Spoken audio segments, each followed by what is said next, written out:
Hello guys! Magandang hapon sa inyong lahat.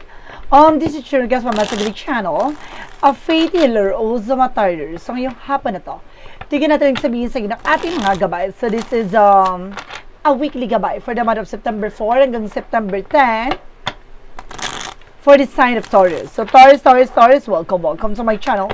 Ano kayong messages, advices, and spirit guides ang ating masasagot for today's video?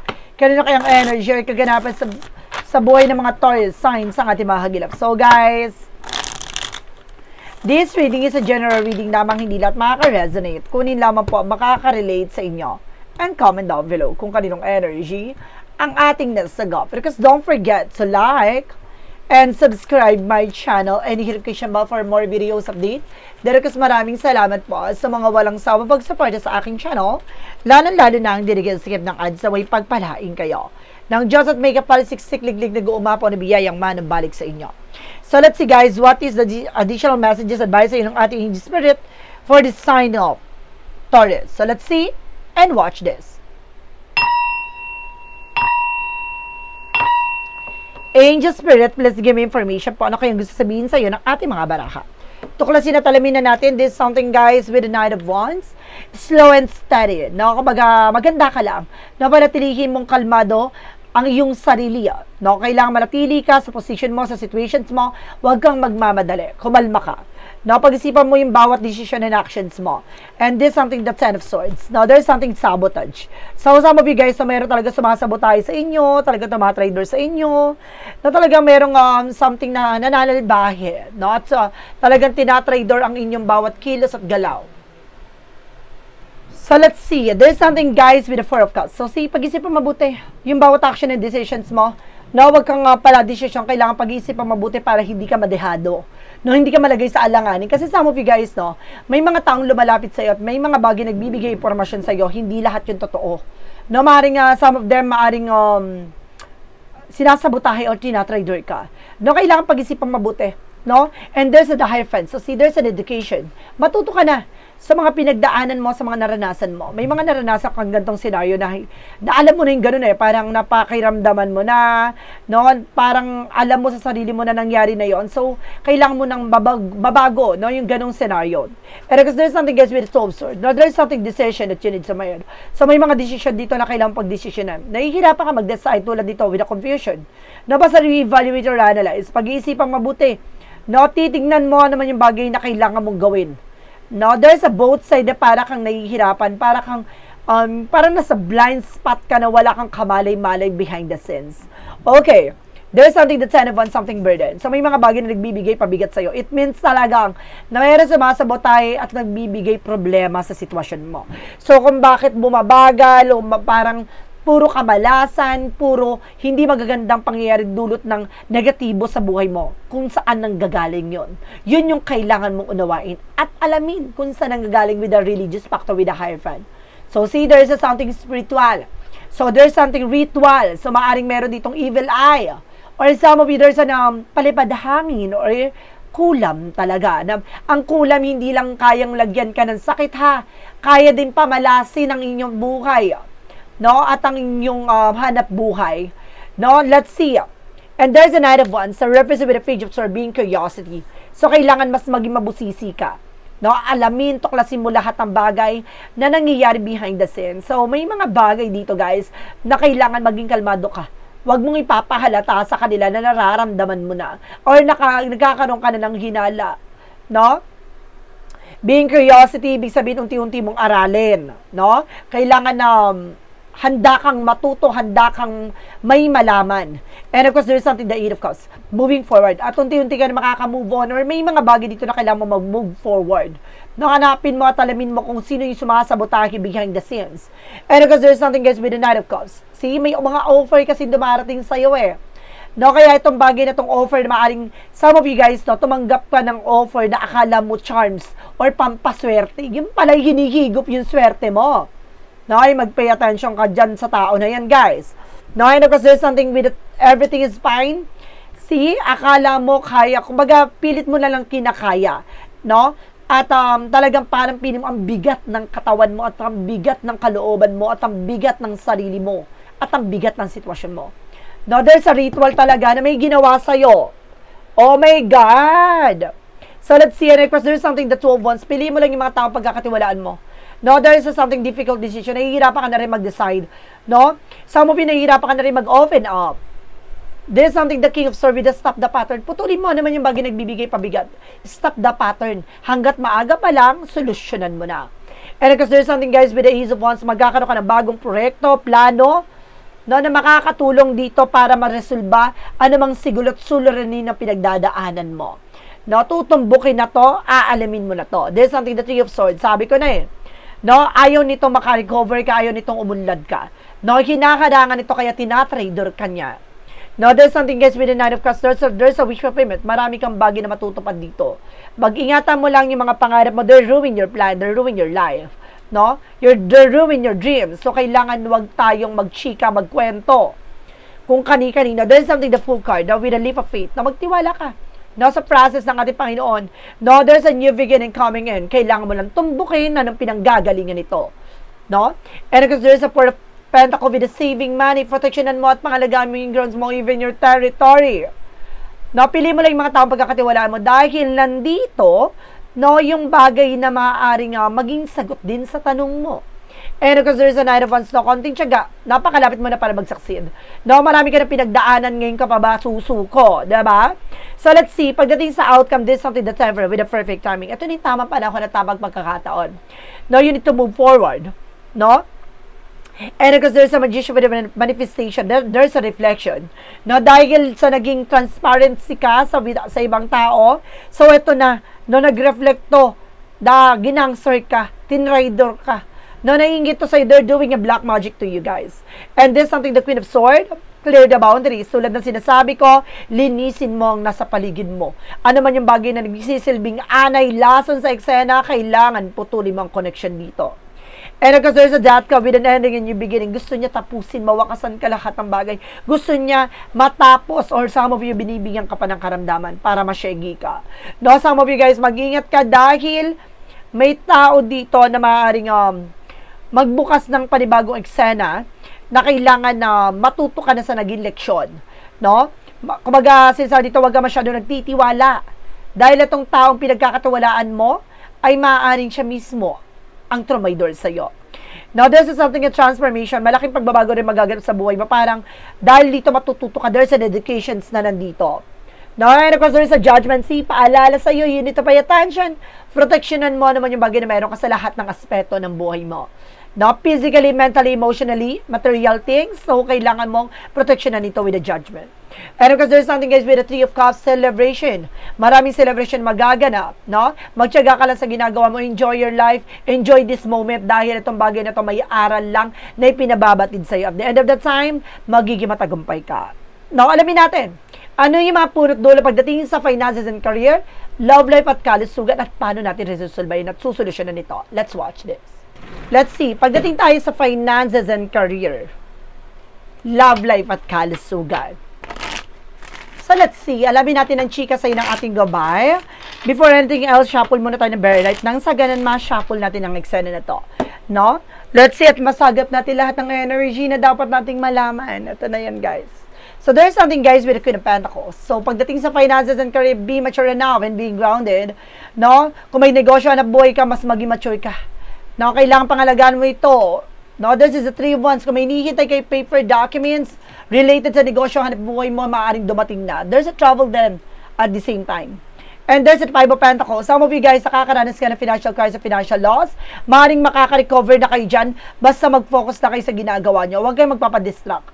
No? Mag-focus kayo sa negosyo, hanap buhay nyo. At there's a travel and success. At magtatagumpay kayo. There's a double clarification na makakaalis na kayo. Na magkakaroon kayo ng bagong trabaho, no? Bagong trabaho, bagong pagkakabalahan, maaring there's an international travel. So there's something, guys, with a strike of confidence. Lakas ang loob mo, tapangan mo, alisin mo yung pag-aalinlangan na takot mo sa ginagawa mo at magsasucceed ka dito. Now, let's see, pagdating sa love life, there's the Five of Cups, something disappointment. So, may mga pagsisisi, panghihinayang dito at may mga panghihina. Meron dito parang pagdadalawang isip, no? So, let's see. And there's something, the Six of Pentacles, maging balance ka, physically, mentally, emotionally, even sa relationship, maging balance ka. No? Magkaroon ng respeto at disiplina. And this is the King of Pentacles. Maging secure kayo pagdating sa relasyon. Na huwag kayo nagkukwento pag private sectors. And there's something there, guys, with the 6 of Wands for victory. Magtatagumpay kayo pagdating sa relasyon in fairness. No?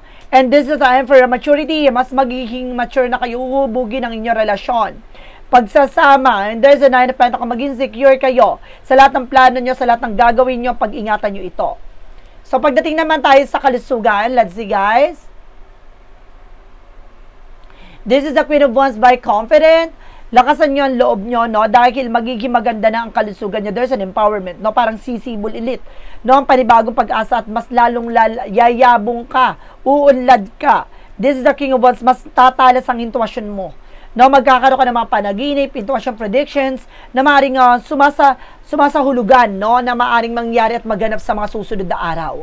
And this is something the Moon card. See, I told you, may dreams talaga na maaaring napapanaginipan mo, na maaaring mangyari talaga. There's a 7 of Wands.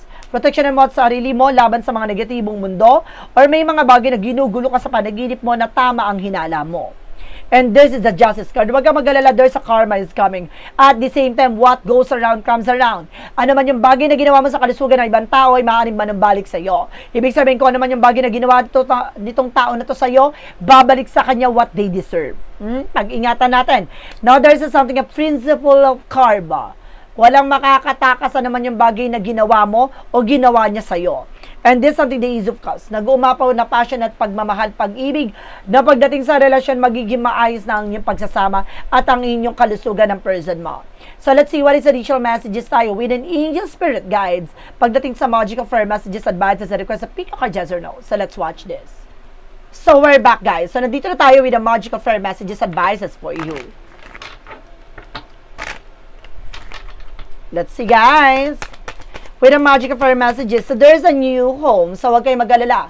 Magkakaroon kayo ng bagong tahanan. This is a moving, is a step into the right direction for you.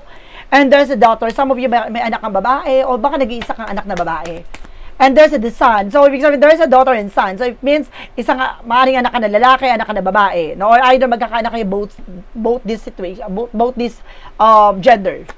No? So, parehas dito, mag-aning lalaki at babae, may anak kayo. Ganon. O baka may anak na kayo. Kung magkakaanak or may anak na. For yin and yang oracle card, there's something you are dealing with the Ace of Water, Pisces, Cancer, Scorpio. So it means ang person mo ay maaaring water signs. And there's something dream. Sabi ko na nga ba, may panaginip, no? Na talagang pinapasok sa inyo para maunawaan lahat na nangyari. What is behind the scenes? No? What's going on? What is the synchronicities represent what? There's a sister. Oh my God. Now, there's something sister na maaaring related dito. Na may mensahe na pinapatid sa'yo. Maaaring yung sister mo yumao na. No? And there's a night vision. May mga panaginip na maaaring pinapakita at binabahagi talaga sa'yo. And there's a princess. No? May isang nag-iisang anak dito na babae na maaaring ito tinuturing mo prinsesa. What is the additional messages with an angel spirit guides with the romance angels? So, there's something in him with a masculine energy. Yung person mo is very masculine. No, or either you na very masculine. There's a single. No, some of you naman, single naman, not in relationship. And there's a snake. Sabi ko na may ahas, may traitor, oh. Diba? May traitor sa inyong relasyon. So, ibig sabihin, baka sister mo tong gumagambala sa inyo. No, mayroong tumatraidor at sumasabotay sa inyo, maaring kapatid mo at anak niya. What is Archangel Michael messages? And there's something, spend more time outdoors. So, kailangan mo talaga na unwind. I-refresh mo yung sarili mo from the negativity and environment. I-relax mo yung isip mo at ang iyong sarili. No? So, Jesus' loving quote said, blessed are they that hear the word of God and keep it. So, binibless daw yung taong mananiniwala sa salita ng Diyos at pinagpapala daw dito. Manatili ka sa kung naman yung bagay na pinaniniwalaan mo at pagpapalain ka. What is the additional messages for an angel's number?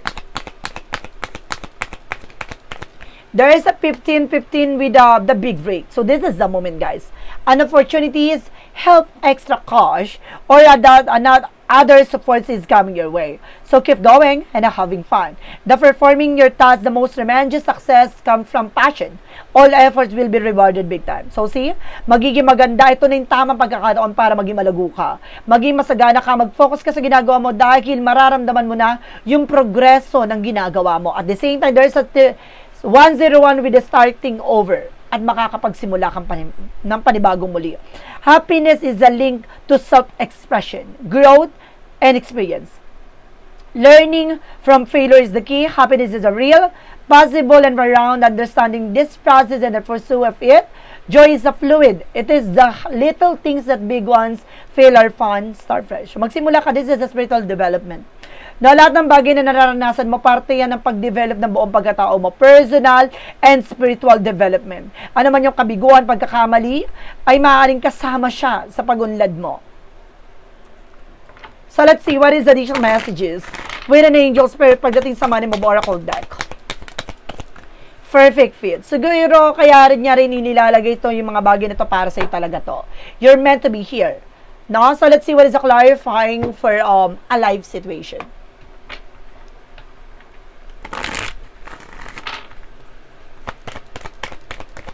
No, there's something, guys, with the ocean possibilities, no? Navigate through the boundaries of ocean of possibilities where horizon whisper of unsold opportunities and plentiful path.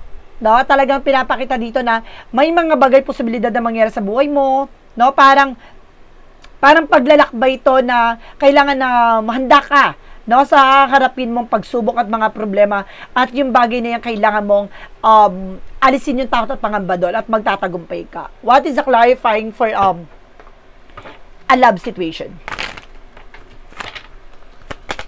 Clarifying for a love situation represent what? There's a full gamble. Beware of deceptive trickers and risky path can lead to downfall. So, mag-ingat ka sa mga taong sinungaling at hindi totoo sa pinapakita nila. Baka sila mismong maghila sa'yo ng pababa, no? Para hindi ka umunlad at hindi ka maging masagana. No? Mag-ingat ka sa mga pagkakatiwala mo, especially sa relasyon, dahil meron ditong anay na sumisira ng inyong pagsasama at ang inyong pamilya. Clarifying for shadow work. Ibig sabihin, guys, nasa paligid mo or parte ng pamilya mo ang lumalason sa eksena mo. Kapatid mo to, babae nga, or there's a sister. Or there's a sister-in-law, pwede yon. There's a close-minded, openness, receptivity, unwilling to consider and perspective of uncertainty, entertaining new ideas, be more open. Handa ka dapat sa mga bagong eksena, no? Kailangan bukas ang iyong isipan, no, sa mga bagong kamalayan. Hindi pwedeng kung ano lang yung pinaniwala mo, yun lang. Kailangan marunong ka makinig, no, sa mga sinasabi ng iba, dahil may mga bagay na hindi ko palubos na unawaan. What lies beneath with the future?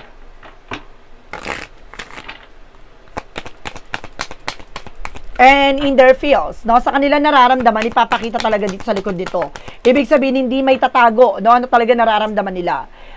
Ferocious sleep around and cut free for all, sleep with your man. So, manatili ka kung sino man talaga yung magiging asawa mo, sino yung karelasyon mo, yun lang. No? What is the part of the light represent what?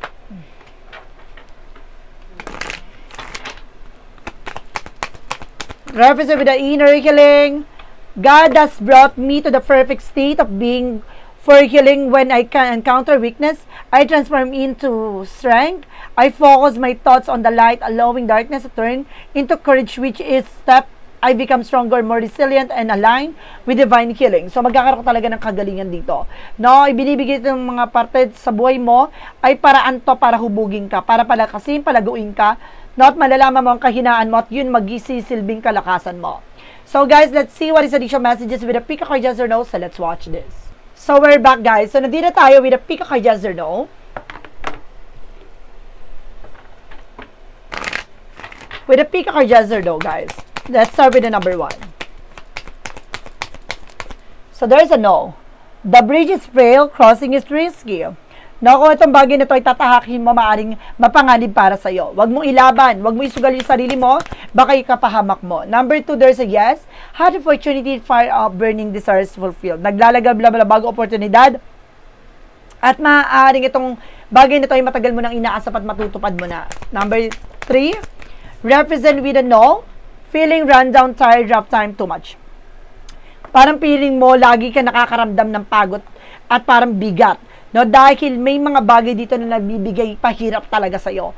So, may mga bagay din na kailangan mong hindian dahil parang nadidrain ka at na-overload ka sa lahat na nangyayari. No, you are also multitasker, you are also a provider, no, breadwinner. So, that's it. Kaya siguro napakabigat. At may mga bagay kaya kasi sinisira ng yung taong gumagawa sa inyong sa iyo and even sa relationship dahil baka ikaw ay nakakatulong sa family mo. Or cross-watch out there, maaaring yung person mo ay nakakatulong sa family nila, kaya siguro ginagawang ka nitong eksena. So guys, this is our weekly gabay for the month of September 4 hanggang September 10 for the sign of Taurus. So Taurus, maraming salamat po for this wonderful reading. So once again, this reading is a general reading lamang, hindi lahat makaka-resonate, kunin lamang po makaka-relate sa inyo. And comment down below kung kaninong energy ang ating nasagot. And guys, don't forget to like and subscribe my channel. And hit ko siya for more videos update. Kasi maraming salamat po sa mga walang sawang pagsuporta sa aking channel, lalo na ang skip ng ads away pagbalain kayo. Nang Diyos at may kapalisiksik liglig nag-uumapaw na biyayang manang balik sa inyo. Maraming salamat po. See you the next video. Bye-bye and babush.